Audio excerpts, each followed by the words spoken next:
Hello, good morning. तर आजची सुरुवात झाली होती सॅटर्डेपासून. पुन्हा एकदा माझ्या नवीन ब्लॉगमध्ये तुमचं स्वागत आहे. आम्ही निघालो होतो अक्कलकोटला. ॲक्च्युली प्लॅन खूप दिवसापासून चालला होता. गेले 3 वर्ष झालं आम्ही नुसतं जायचं म्हणत होतो. पण फायनली मंचरवरून डायरेक्ट बस निघाली होती आणि त्याच्यानंतर पण 6 महिने लागले आम्हाला हा प्लॅन सक्सेसफुल होण्यासाठी. शेवटी आम्ही निघालो आणि दोघीच असल्यामुळे गाडी वगैरे करायला नको म्हटलं. बसनेच जाऊया. डायरेक्ट अक्कलकोटच्या मंदिरापर्यंत बस होती आणि ॲज युजुअल लालपरी म्हटल्यावरती ती वेळेवरती कशी असेल. तर ती लेट आली होती जवळपास 1 तास. तरी पण काही प्रॉब्लेम नव्हता कारण बस एकदम कम्फर्टेबल होती. ॲक्च्युली टेन्शन आलं होतं युगांगचं, की तो कसा हे सगळं इतका वेळचं ट्रॅव्हलिंग हँडल करेल. बट त्यांनीच जास्त एन्जॉय केला आणि त्रास जो आहे तो मला झाला. जाता-जाता इथे भांडणंसुद्धा एन्काउंटर केली कंडक्टर आणि ड्रायव्हरची एका बाहेरच्या माणसासोबत.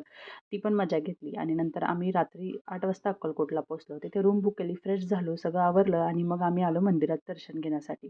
ॲक्च्युली देव तर सगळीकडेच आहे, परंतु स्वामींचं वास्तव्य ते जिथं झालं होतं, जिथं त्यांनी 20 वर्ष काढली होती, ज्या वटवृक्षाखाली त्यांनी इतके वर्ष काढले होते, तिथं जाऊन तेच प्रत्यक्ष पाहण्यात काहीतरी वेगळीच मजा होती आणि आनंद पण होता.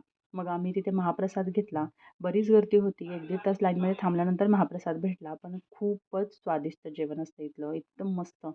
जेवण केलं पोटभर आणि आम्ही दुसऱ्या दिवशी सकाळी पुन्हा एकदा दर्शन घेतलं आणि नंतर आम्ही निघालो तुळजापूरला. तुळजापूरचा प्लॅन काय फिक्स नव्हता, पण म्हटलं इथपर्यंत आलो आहे, तर अजून 1-2 तास प्रवास करून तुळजापूरला गेलो तर बरं होईल आणि फायनली आम्हाला चांगली गाडी पण भेटली आणि मग आम्ही डायरेक्ट पोहोचलो तुळजापूरला.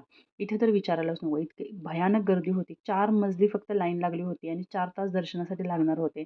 मग आम्ही मुखदर्शन घ्यायचं ठरवलं. त्याच्यासाठी सुद्धा जवळपास 1.5 तास लागले आम्हाला, पण खूप छान दर्शन झालं आणि असं करता आम्ही परत निघालो परतीच्या प्रवासाला. थँक्स फॉर वॉचिंग आणि माझं जर यूट्यूब चॅनल तुम्ही सबस्क्राईब केलं नसेल तर प्लीज सबस्क्राईब करा. Instagramवरती पण फॉलो करा. Okay, bye.